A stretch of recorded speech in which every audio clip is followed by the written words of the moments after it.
Good day. Let me present to you now how to make a bootable flash drive. First, you would need a good flash drive. SanDisk in Kingston is the one that I would recommend because these are easily readable by the system. You would also be needing a working computer with internet access. For the software part, you'll be needing Rufus.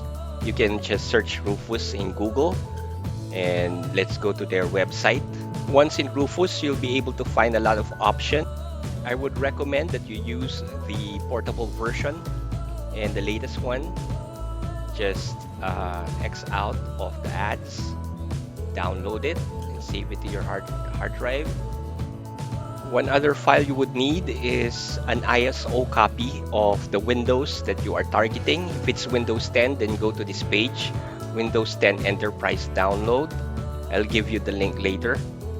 Click that and download. This would be about 4 GB to 6 GB of file. In some instances, there are 2 GBs of file for operating system files.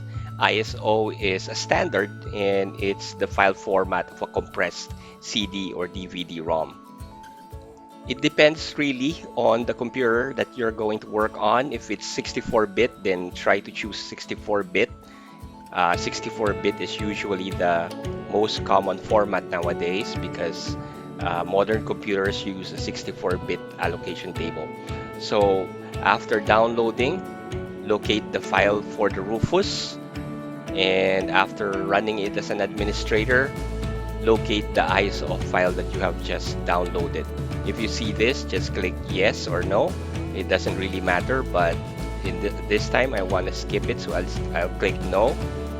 And once you're here, you'll be presented with the various options for Rufus. Now, if the computer that you're gonna work on is about 2012 and newer, then try to choose GPT and UEFI and keep this as defaults and do not touch them. Then locate the file that you would need for the ISO file, the one that you have downloaded using the Microsoft website. Okay, so I would be clicking on select and then locate my file, the one that I downloaded from Microsoft. I would have this right now. So remember that your flash drive should have been inserted already in the computer by now, and these would be the default information that you would find. So after making sure that all the details are correct, click on Start.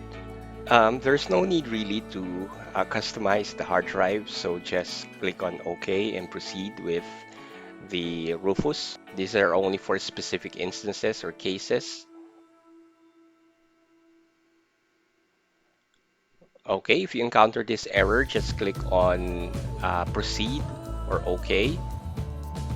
I used this before, so just click on Yes. Alright, I speed up the Rufus process, but usually this takes about 15 minutes to complete. And locate the file, verify if everything was copied to the hard drive. This is the files for the CD, DVD, ROM from Windows. Eject your hard drive or your flash drive so that you can use it and not damage it. And congratulations!